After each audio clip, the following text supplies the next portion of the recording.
the faith, the state of faith that I found most attractive is not a faith of exclamation marks. It's a faith of question marks. It's a faith of seeking, constant seeking. And this is the mystical enterprise.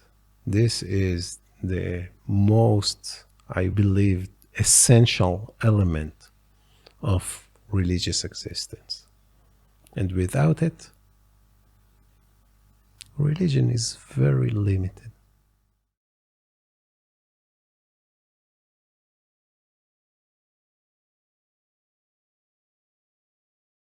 We are here with Rabbi Dr. Shraga Bar-On, and I'm very glad that we are, because we've been having these wonderful conversations here with the very fine scholars of Jewish mysticism here at the Shalem Hartman Institute in Jerusalem.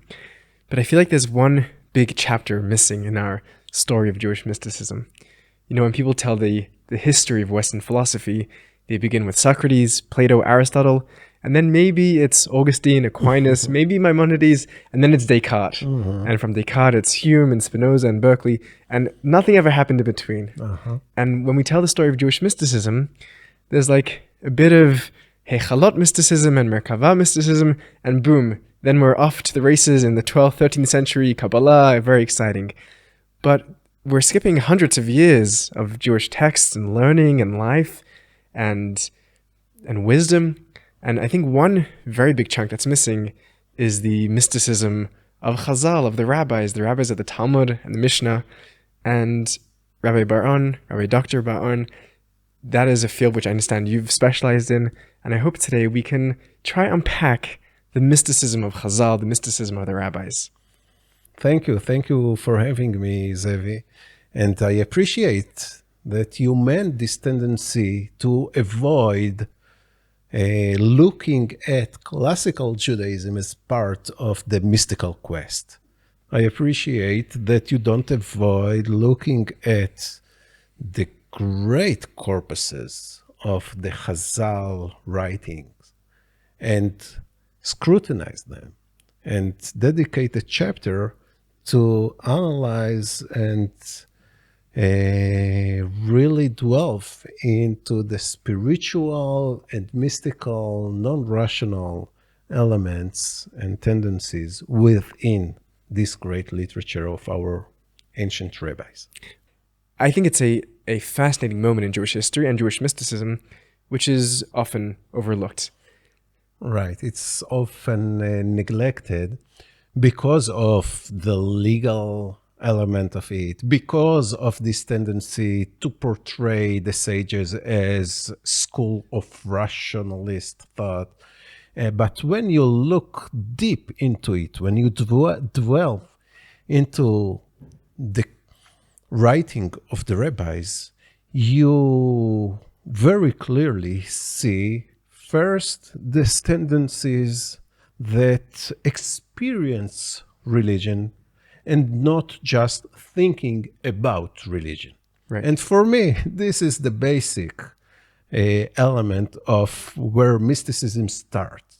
Yes. Right? When you want to connect with God, when you imagine God, when you feel God, when you look with wonder about reality, and you see the touch of God or the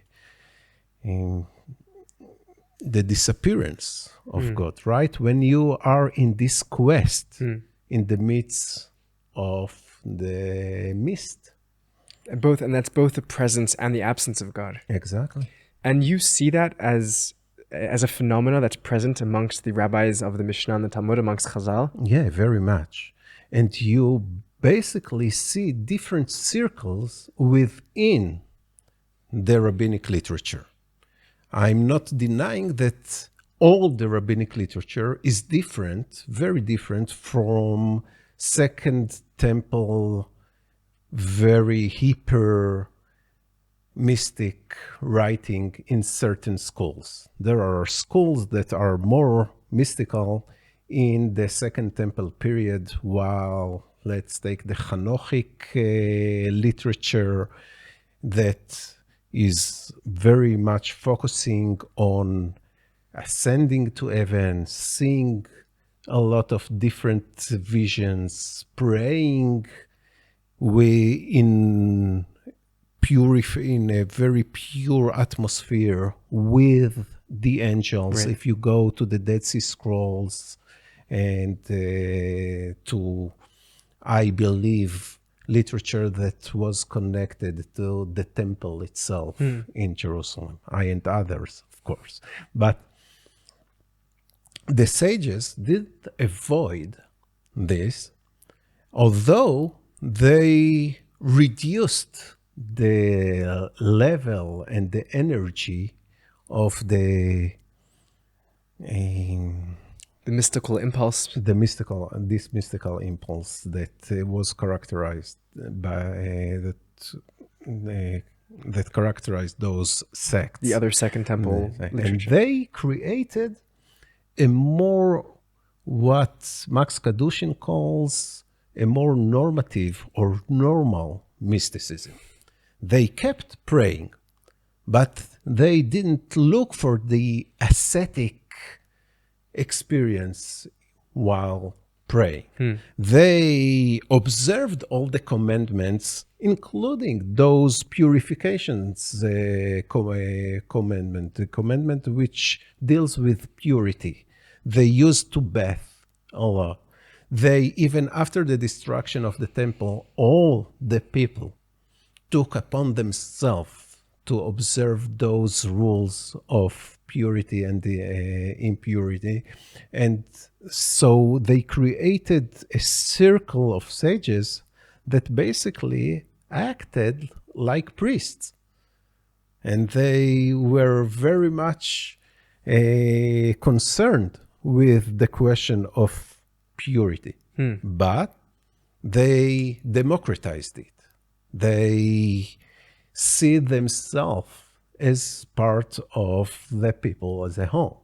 Fascinating. They took the festivals, the Yom Kippur ceremony, for instance, and instead of just attributing those mystical elements to the high priest going in and going out, they described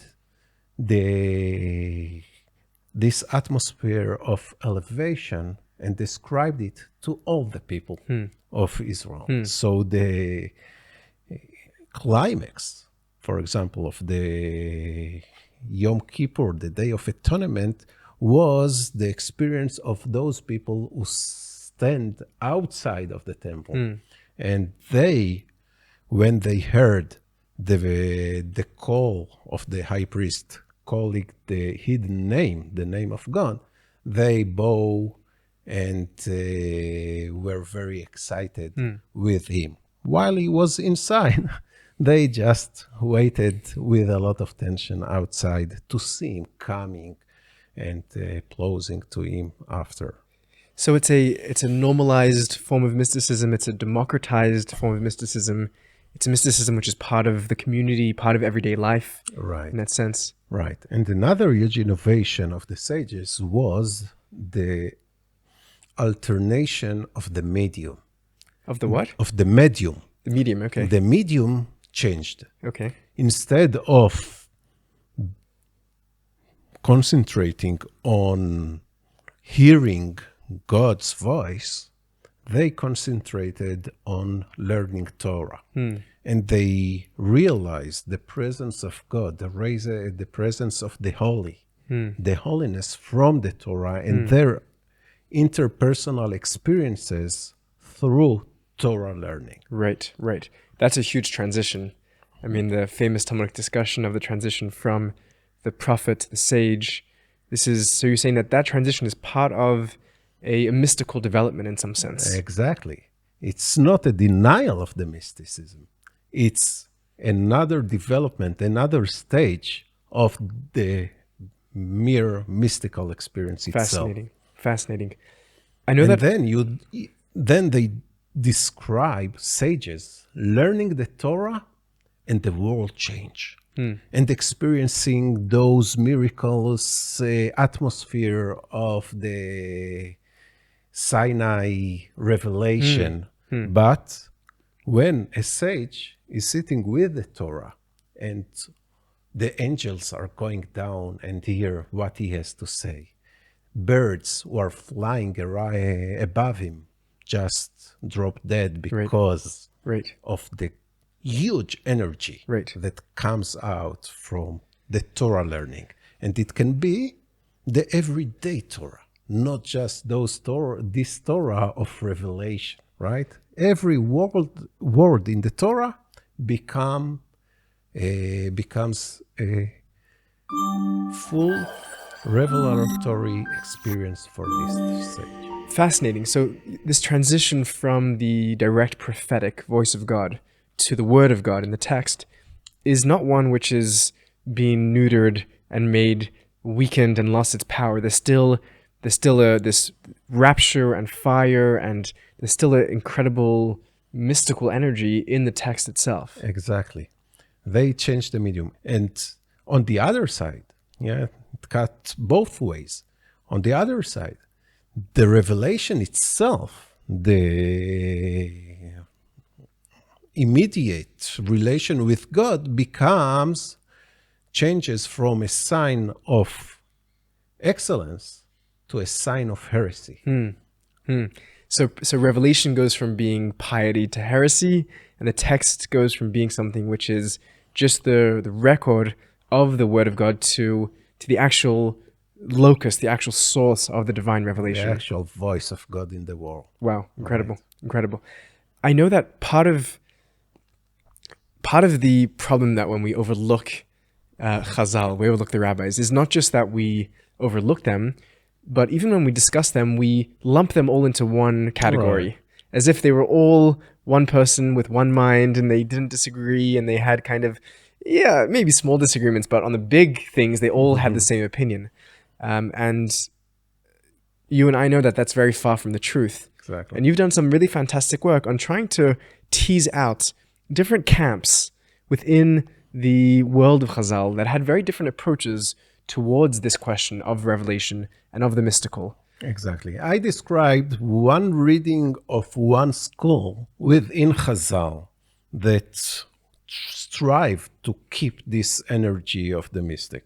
But we can discern three camps, three circles among the sages, because the sages constitute a culture of dispute. This is the most fundamental characteristic of the literature of Chazal, of our sages. A culture of dispute. I like that.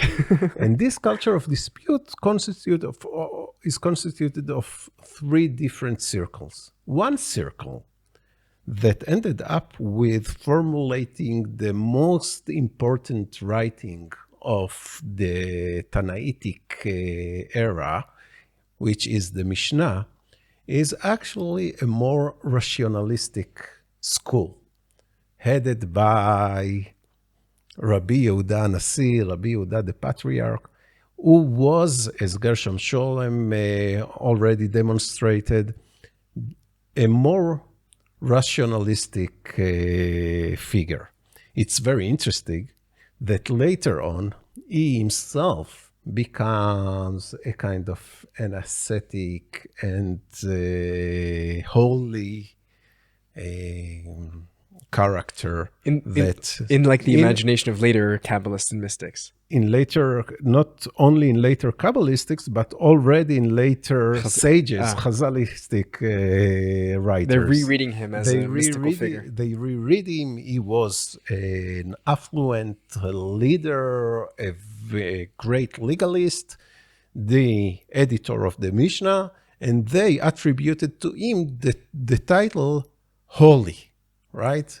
Rabbi Yehuda HaKadosh. Rabbi Yehuda HaKadosh. Right. And they describe this holiness of Rabbi Yehuda Nasi in different ways that maybe sometimes we'll talk about him as well. But he is the head of this more rationalistic circle. And when you see the Mishnah, you see that it takes a lot of mystical elements and rituals and actually rationalize them. For example, in Tractat Brachot, it takes prayer and it takes some mystic sages like Hanina ben Tradion, who was a great mystic, who, according to the Mishna of Rabbi Yehuda Hanassi, he knew how to pray for the ill, and if his prayer was successful, he knew that this guy would recover. But Rabbi Yehuda Hanassi takes this mystical figure and learned from it some details about the everyday prayer of an everyday Jew, right? So this is one circle, the circle of the Mishnah. If you just read the Mishnah, you can be convinced that the revelation of the sages was an attempt to rationalize the mystic spirit of Judaism. But if you don't just read the Mishnah, but you go to other circles, you see one hyper-mystic school among the sages, which was led by another great figure of the post-destruction of or during the late years of the Second Temple, and the post-destruction was Rabbi Yochanan ben Zakkai. Rabbi Yochanan ben Zakkai was a mystical hero. And if you go to this mystical collection, right? If you open the Mishnah in Tractat Chagiga, chapter 2, you see in the Mishnah this school of Rabbi Yehuda Hanassi, that enacting that you are prohibited of teaching 3 students the corpus of arayot, of sex prohibition. Then you are prohibited of teaching even 2 the creation story. The secrets of creation. The creation story, the paragraph, right? You read it, but you are not allowed to teach it. Okay. It doesn't mention if you just en dorshim. You cannot unpack this chapter. Of course, at the end of this Mishnah, you cannot relate to this content, right? En dorshim, ata ma lefanim u'ma le'achor. You cannot. So there are 2 prohibitions, one of teaching the passage, the other of teaching the content. Interesting. Right? And then a third prohibition is to teach the corpus of the chariot. Maaseh Merkava. Maaseh Merkava are the chapters in Ezekiel, maybe in Isaiah, maybe some of Song of Songs, in Shir HaShirim. Those are censored chapters in the Bible. Wow. Right? So there is a recognition that the Bible contains mysticism, right? But you are not allowed to teach it. On the account of Rabbi Yehuda Hanassi, on the account of Rabbi Yehuda Hanassi. And then there is a very interesting shift, right? At the end of the prohibition, there is a reservation clause that says, unless your student is wise and understand from his own. And I believe this reservation comes from another source. It wasn't there originally. Originally, Rabbi Yehuda Hanassi banned unpacking the chariot chapters, ban relating to the question of what is God? How can we relate to it? And then another guy couldn't stand it. And we find this other guy in the Tosefta, in the equivalent to what we see in Rabbi Yehuda Nasi Mishnah, we see in the Tosefta an explanation. Yes, you cannot teach 3, but you can teach 2. You cannot teach 2, but you can teach 1. You cannot teach 1 unless he is wise and he understands by his own power the secrets of Havaya, the secrets of God himself. Existence. It's almost like there's a mystery here in the text, and you're doing this detective work to look at the parts of the text that didn't make it in and those that did, and together to piece together. It's very dramatic and very exciting. Exactly. And then when you go to this Tosefta, there you find Rabban Yochanan ben Zakkai, according to the sages tradition, another patriarch, that as student who shared with his rabbi, with Rabbi Yochanan, his name is Rabbi Elazar ben Arach, and they celebrated the mystical achievement. And then in the Talmuds, in the Babylonian Talmud, in the Jerusalem Talmud, then you find an expansion of this tradition that says, yes, the students of Rabban Yochanan ben Zakkai taught the chariot. And then not only that they gained a spiritual achievement, but the angels came down to listen to them, to learn from them. And they were surrounded by the fire that is exemplified, attribution, right? A hint for the Mount Sinai covenant. And they heard the voice of Rabban Yochanan ben Zakkai, who wasn't with 2 of his other students learning the chariot chapters. He heard the voice from heaven inviting them to join the angels in heaven and to praise the Lord in the middle of the night or in the night before the sunrise. Right. All very non-rationalistic. For sure, non-rationalistic at all, right? It's really incredible. Just very briefly, what is the Tosefta for those that don't know? The Tosefta is another composition of the Tanaitic era that is equivalent to the Mishnah.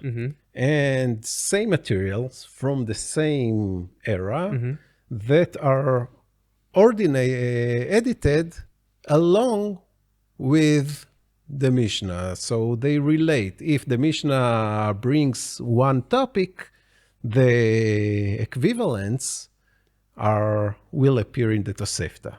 When you see that it is not just a Tosefet, it's not just an addition, but it is another material that can contradict what appears in the Mishnah. Right. So some of the secrets, some of the detective work that we are doing comes from those from this Tosefta sources. corpus. Right. So you're seeing multiple hands here involved in this very complex, centuries-long editorial process, and piecing together the pieces. So far, if I'm following this incredible story, we have Rabbi Yehuda Hanasi, also sometimes depicted as Rabbi Yehuda the prince or the patriarch, also sometimes called Rabbi Yehuda HaKadosh, right? He's sort of made into a saint a bit later, but you're saying that he is really the paradigm of the rationalist, legalistic, the more rationalist rabbinic mind. And he's putting down the prohibitions against exploring the secrets that we're finding in the biblical text. And then other characters like Rabbi Yochanan ben Zakkai, the person responsible for the reestablishment of the Rabbinic Academy in Yavna, who preceded Rabbi Yehuda Nasi, right? Who you're saying personifies this mystical. He's the one that's the angels are coming to listen to him. The angels are inviting him in, or to his students even. Right, even his students. So his school that he sets up. The invitation to praise with the angels in Second Temple literature is a very typical mystical archetype, the sense of apotheosis of becoming angelic, transcending the human form. Exactly. Right. Who's the third camp that that makes who's the mystery figure in the story here? So the third camp, I believe, is a great or maybe the greatest sage of the Tanaitic period, Rabbi Akiva. Rabbi Akiva in those sources, in the Chalot is an hyper mystic. In some chapters of the Tosefta, he may appear as very enthusiastic mystic.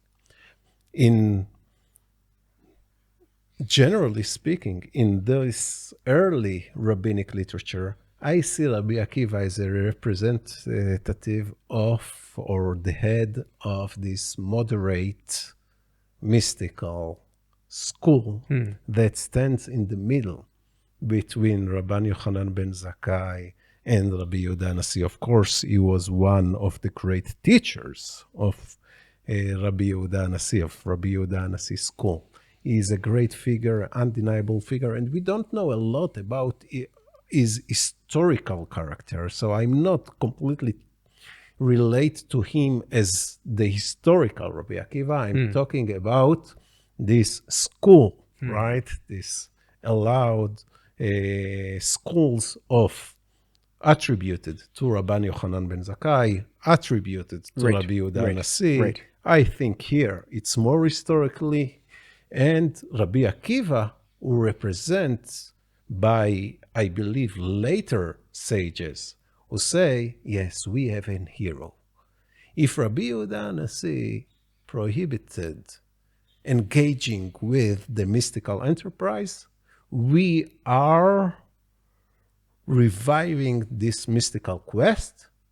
How can we do it? We do it by introducing a figure who did it right. Who is it? He's the great sage. He's the teacher of Rabbi Yehuda, the patriarch. He's Rabbi Akiva. Is this the normal mysticism that you were talking about before? Yeah. I believe that Rabbi Akiva represents a kind of a normal mysticism. That, for example, the Tosefta, this corpus in Traktat Brachot, tells about the way Rabbi Akiva prayed.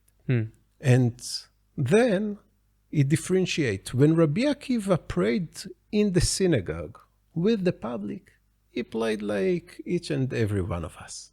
But when you looked at him in his own house, he has started his prayer on one corner of the room, and you have found him in the end in another corner, because he bowed and stand and was so energized by the prayer, and prayed in an ecstatic way that is more typical, of course, to mystics from then to now in all religions. Right.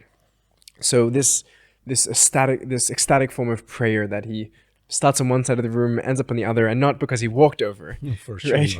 Because it's interesting that the very same description is also used later, hundreds of years later, even close to 2,000 years later, in the Hasidic movement. Right. Of Hasidic sages that would begin on one side of the room, and they would be in such ecstasy, they would lose control of their body. They would end up, Anushner Zaman of Liadi is described in a similar way. It's very interesting. And all of them follow, basically, this paradigm of Rabbi Akiva according to this Tanaitic passage, because Admor Zaken, Rabbi from Ladi, he didn't pray like that in the synagogue, in the Beit Midrash. He prayed like that, in this manner, when he was alone. In privacy.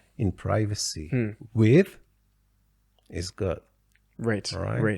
And then, when you take it even more seriously, there is a great midrash that says on a verse that claims that obligate no one to enter with the high priest into the temple on Yom Kippurim. Okay? Lo yeh adam. And this midrash attributed Lo yeh adam to the high priest himself. So he himself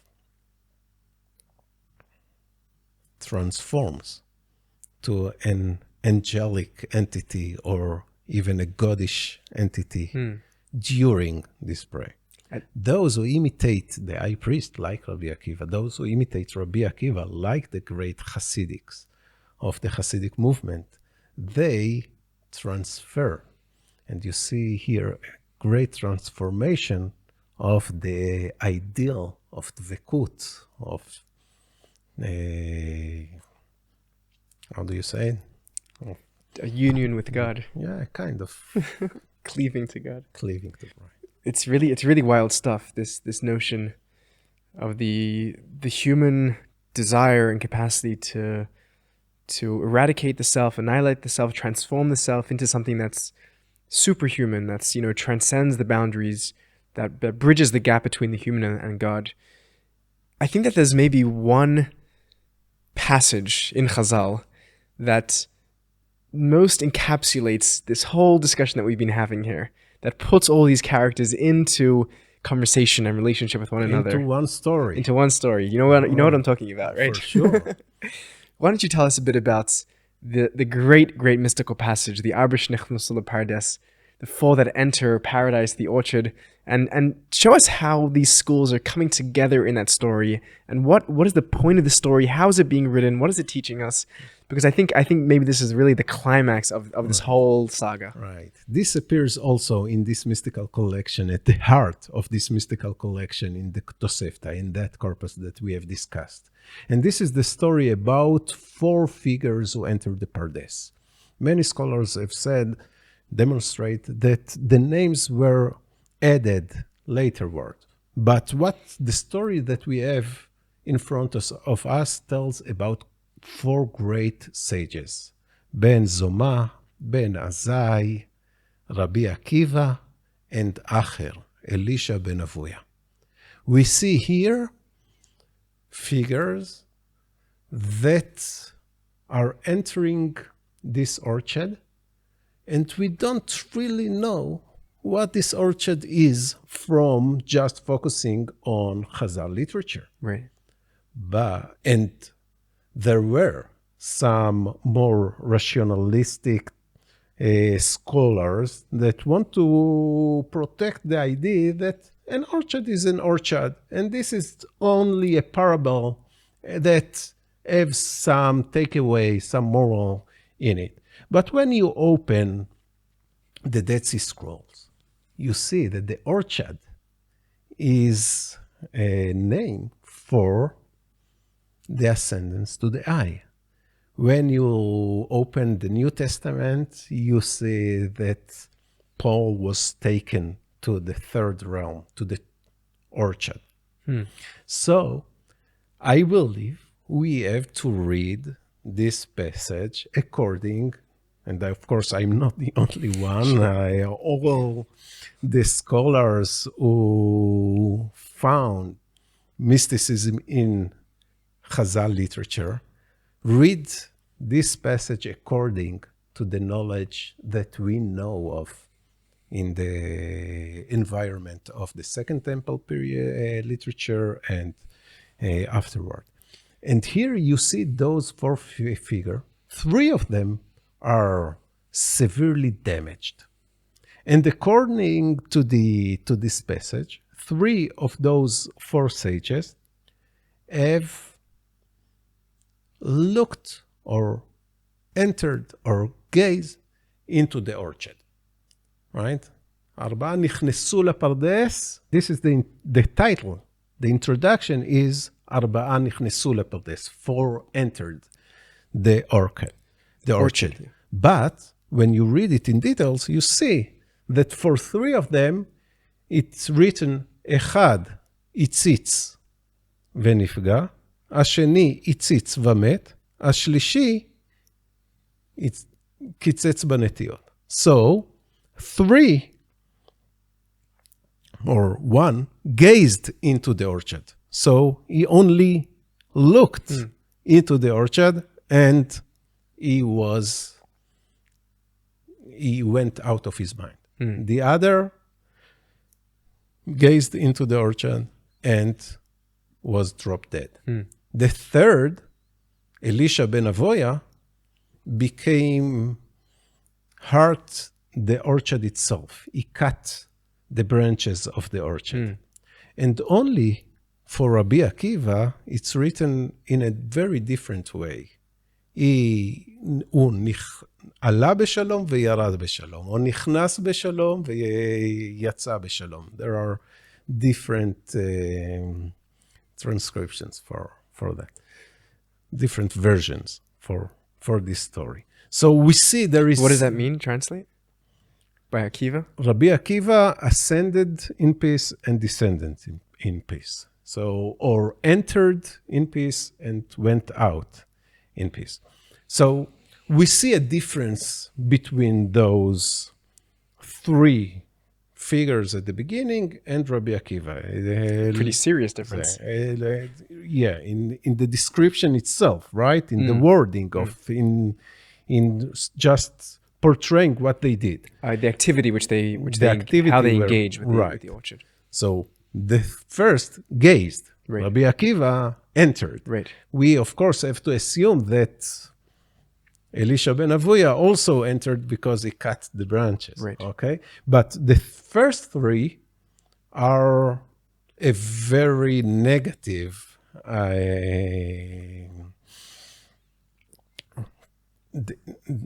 are very negative figures. This their act portrayed as a very negative occupation. I believe that at the beginning there was only a story about three who entered the orchard: Okay. Ben Zoma, Ben Azai, and Elisha, or one, and one, a kind of a typology of only three. What is the takeaway? Exactly as the Mishnah. You are not allowed. Either you are going to hurt or you are going to hurt the orchard itself. So anyway, this is not a benevolent quest. This is a type of heresy. Right. You should focus on your legal, daily commandments. You should learn Torah. You should not try to create a direct relation with the eye. You should not try to ascend. You should avoid, I believe, in origin, it as a temple context. You should not gaze into the temple. You should not try to enter the Holy of Holiness, and so on and so forth. So this goes very well with the prohibition in the Mishnah. Don't deal with it. Right. It's too dangerous. Right? So just if I understand, this famous text of the four that enter the orchard, you're saying originally begins, according to your research, as the three that enter the orchard. Yeah. And it's entirely, all the outcomes is bad. Right. You die, you go crazy, you become a heretic, and it's purely a cautionary tale. Right. Do not embark on this journey. It's not safe. Exactly. Stay away from it. Exactly. And I admit, this is a speculation. I cannot completely prove it. But if you see the difference in the depiction, if you see the difference in the result, if you see the differences in the language, you see that there was a typology of three and one, right? One who is mentally hurt, one who is physically hurt, and one, this was the epitome of the first version, who caused damage to the heavenly realms. Right. And is spiritually hurt. Itself, and is spiritually hurt as a result. Right. He becomes the great heretic in Chazal literature in the Babylonian Talmud. Then, I believe, a chain author, right? There is Dworkin, Ronald Dworkin, the great legalist and philosopher, as a concept of chain novel literature. So I believe there is a chain novel here, right? We start with those three, and then another hand comes, and this author cannot bear the idea that you have to give up your mystical quest. And he comes with what I believe, and this is even a harsher speculation, another bright eye, another source, who tells another story.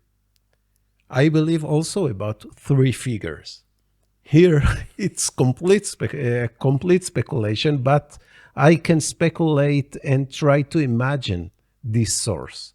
Think about three figures, very positive figures, who ascended to heaven, who entered the Pardes.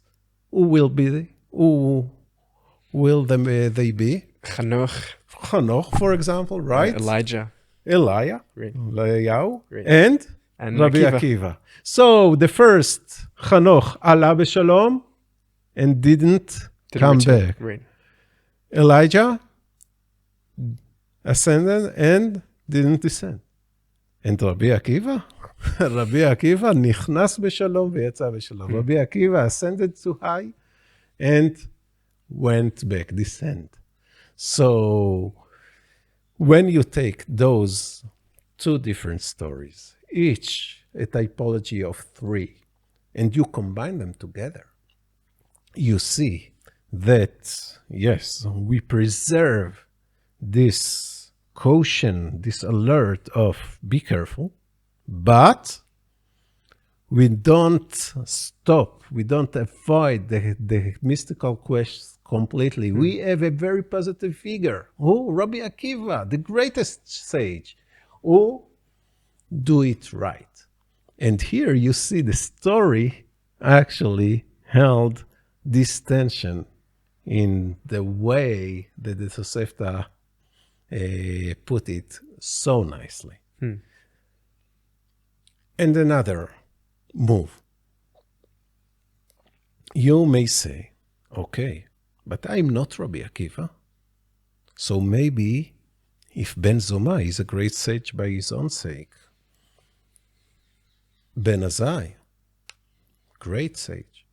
Elisha, before ascending and hurting the orchard and getting hurt by himself, he was also one of the greatest sages in the study hall, in the Beit Midrash. So you say, okay, so Rabbi Akiva, only Rabbi Akiva.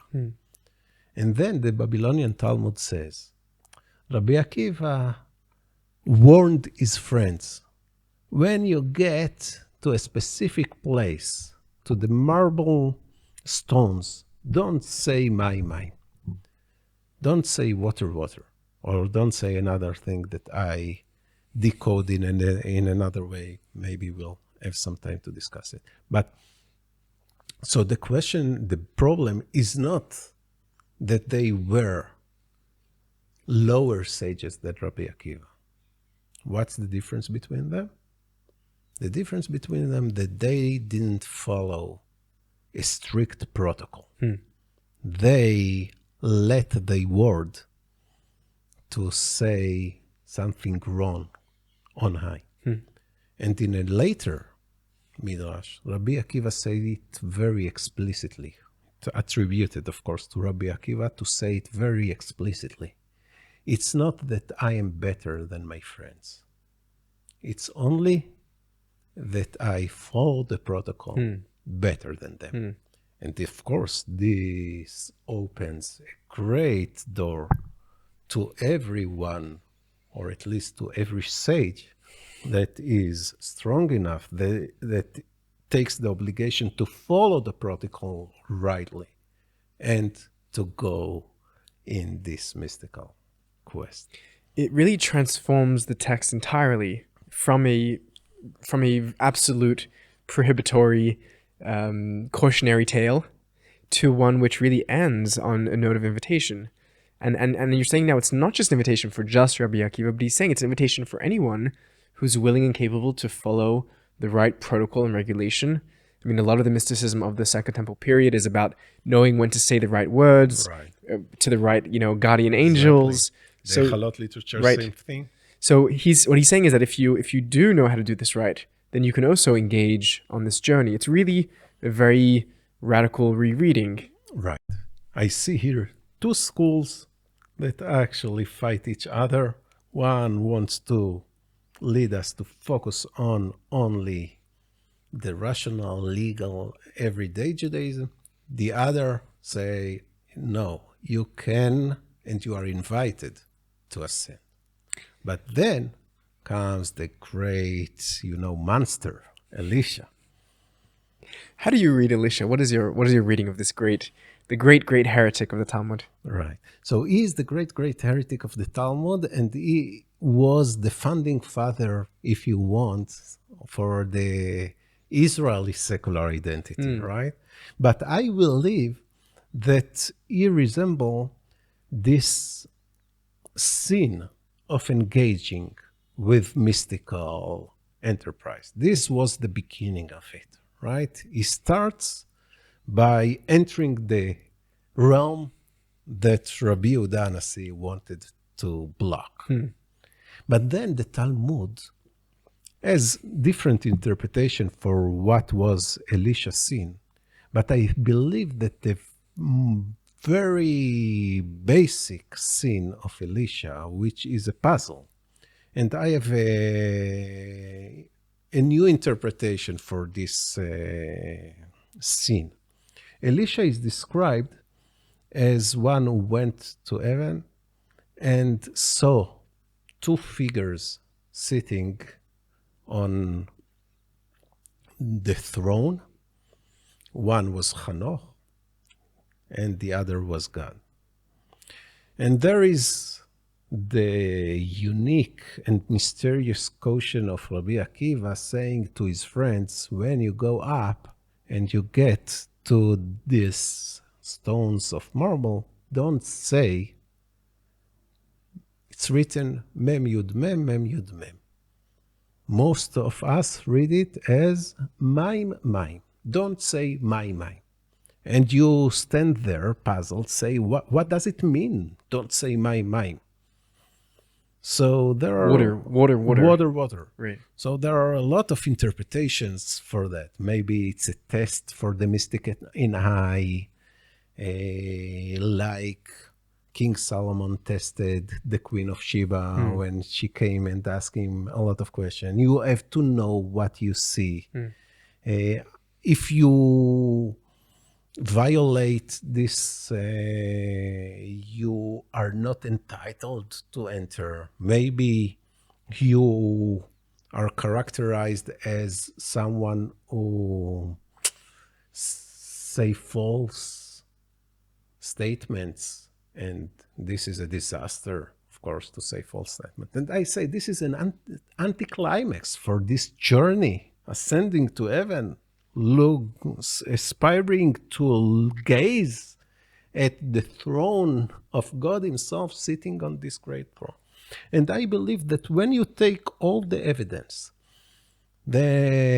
from this Babylonian passage and from the Chalot literature that you have discussed and compare this mystic who say mem, and my, mem yud mem, there at this point, they compare him to the worshippers of the golden calf, right? And you take this warning of Rabbi Akiva. I believe it doesn't say, don't say water. It says, don't say mem. What is mem? Mem is the letter mem.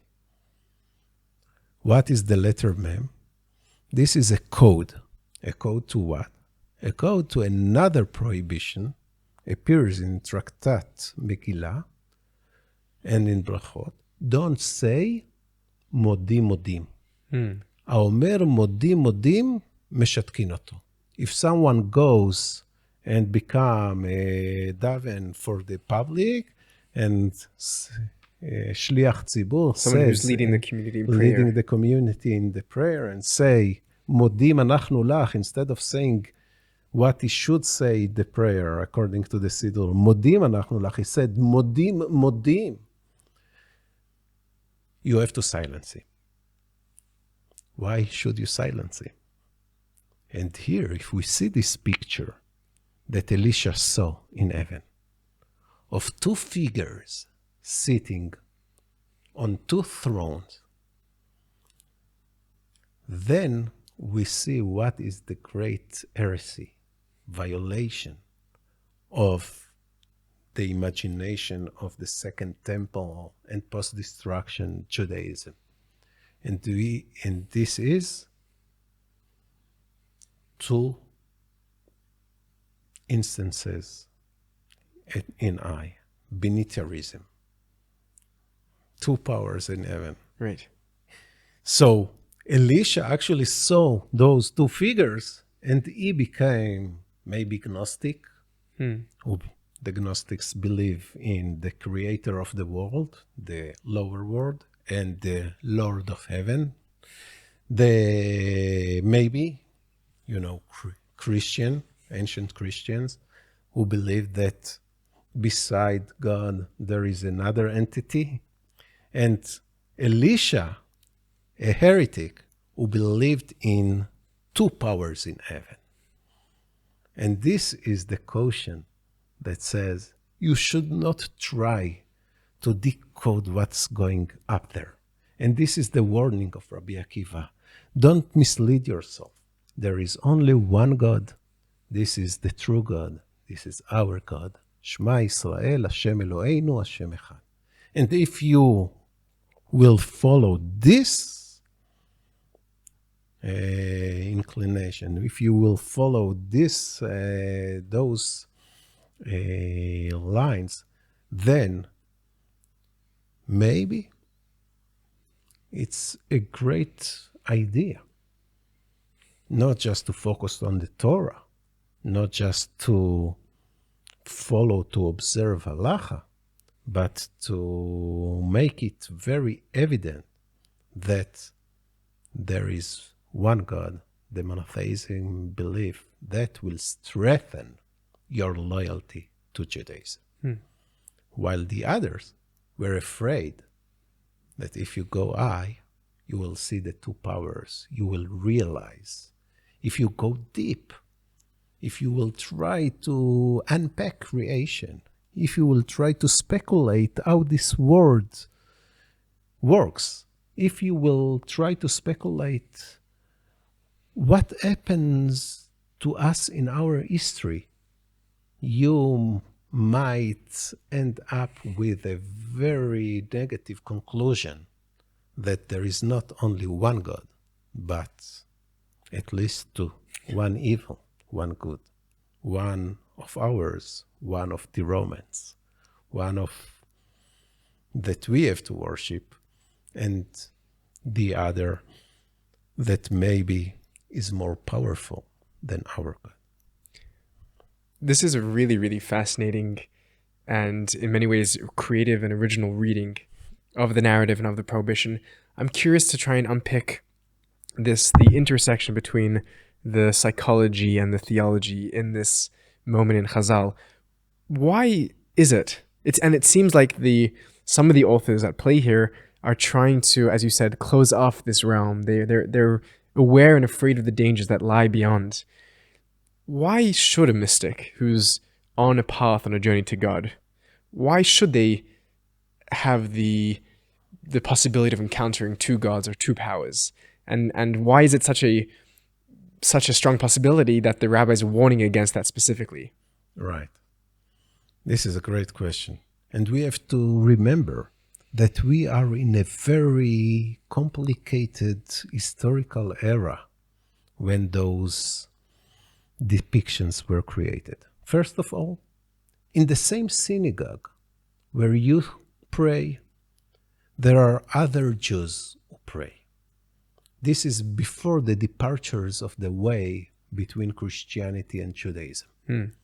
So if you live in Kfar Nahum, for example, in the Galilee, by the Kinneret, by the sea, you pray with Jews who say Modim Modim, who say Modim for the Father and say Modim for the Son or for the Messiah.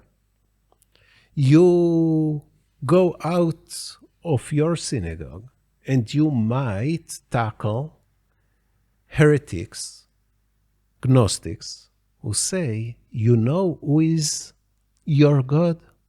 Your God is the creator of the world. Look at this world. See what happens here. Little children die. Fighters for freedom, for the sake of your kingdom, lost their war. Who made it? How is it that you are so low in this chain, right? That your historical position is so low. So there is a temptation of thinking about different gods. Then, when you travel the empire, and they travel, and you see all those signs of the Romans, and you see all those gods of the Gentiles, and they are so strong, and they are so tempting. And no, those are just, merely statues. They have no soul. They have no power. But you want to figure out what is there that make them so strong. And then when you ascend to I, you might have a kind of a solution. And according to the Babylonian passage, the Babylonian description tale that describes Elisha ben Avoya, he went high and he see an angel that usually has to be in our side, sitting on the throne, and maybe this is an enigma, what is really written there, but maybe he got the mission to write down the deficiencies of Israel and why Israel should be punished. And this is another explanation of why are we, the Jews, so weak in those historical terms. So this is a context that I believe really explains opportunities of why should or can a mystic envision two powers in heaven. And why is it better for great teachers to say, no, there is no prophecy. There are no prophets like Elijah or Hanoch. And those who claim for prophecy are false prophets like Jesus, right? There are no Messiah. The Messiah will come when God will decide. And he doesn't sit on I. He's just gonna come when he's gonna come. You, for now, have to observe. You have to fulfill the commandments. You have to learn Torah, not to engage with secrets.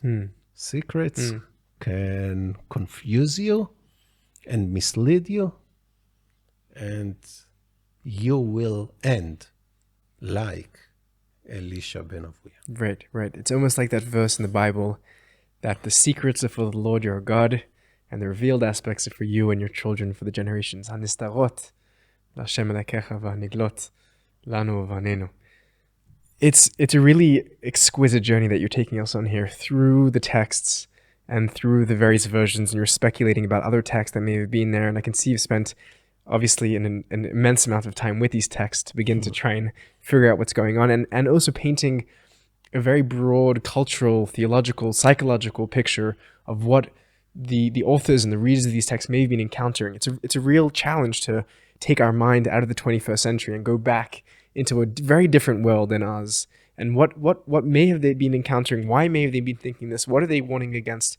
And you're really dealing with many cultures and traditions,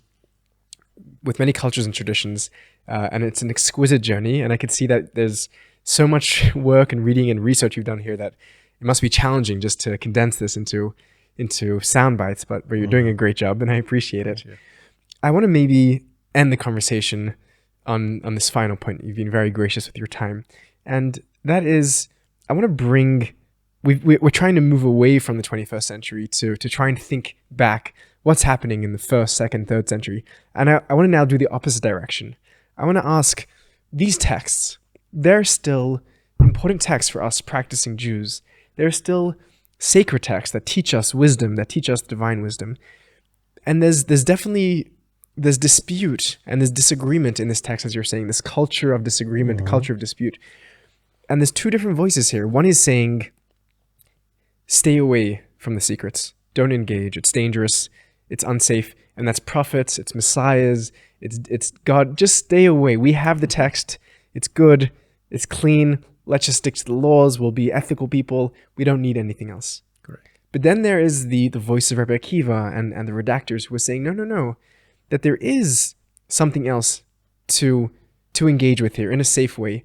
And I'm wondering how you see those two voices playing out in the life of the contemporary, firstly, Jew, who's an inheritor of these texts, but also generally speaking, a person of religion who is looking for ways to find the balance between the mystical and the mundane, between the esoteric and the ordinary. Wow. While you have started your question, I was already thinking about it. You say analyzing, learning, and so on. And I wanted to add also meditating, right? Also feeling them and the relevance, because I completely agree with you. This is an internal Torah. And now you ask yourself, okay, should morality and observant be suffice for us? Is it enough for our experience? And for me, it's not enough. I believe that religion is about the spiritual element of our life, is about feeling. For me personally, Judaism is still a culture of dispute. And in this culture of dispute, the dispute is not only between me and you, between me and other schools, it's also within oneself. You have a lot of dimensions of your fuller lives, fuller spiritual life of religiosity. And for me, religion without religiosity is not an option. I know there is a danger, and we should minimize this danger. We should avoid using our spiritual experiences for promoting evil. Morality is a limit condition, is a condition which limits our spiritual quest. But the question of the human condition goes far beyond the question of morality. There are intellectual elements, philosophical quests, and we look for the truth. And there are spiritual elements. If you would like, non-rational elements. If you would like, mystical elements that reach our life, that nurture our existence, that elevates us, that allows us to elevate. And those very same questions for me are completely open today as they were for Rabbi Akiva and Elisha ben Avoya. Should I follow our ancient tradition? How can I validate my relationship with God? What spiritual experiences should I gain and should energize me to go back into everyday life and to be active, to be moral? Think about it. There is something non-reasonable of observing morality. There is no pure rational Judaism. You can be a Maimonidean, right? But also Maimonides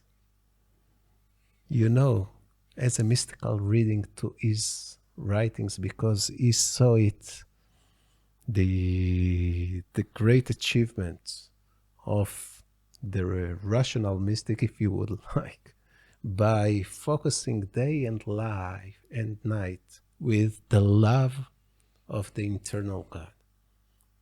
And he calls it Holy Ava, the sickness of love, right? Like one who is so much desire. Lovesick. Lovesick. And for me, the faith, the state of faith that I found most attractive is not a faith of exclamation marks. It's a faith of question marks. It's a faith of seeking, constant seeking.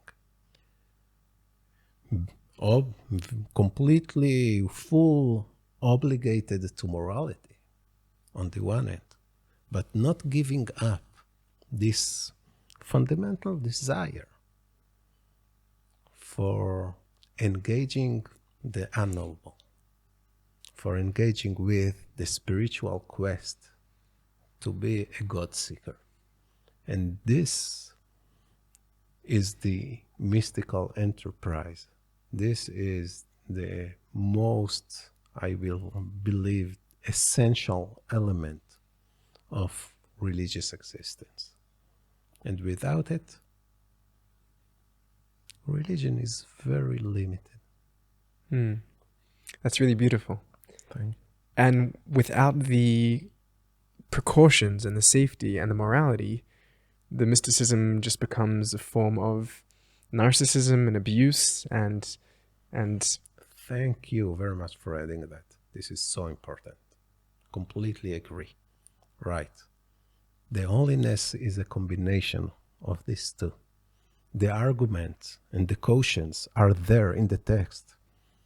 You might end up very brutal if you just, like Elisha depicted in the Talmud, if you just follow your spiritual instincts. You can err in a tremendous way. We see, mystics today who are, instead of promoting the word, they are representative of the evil, right? Sexual use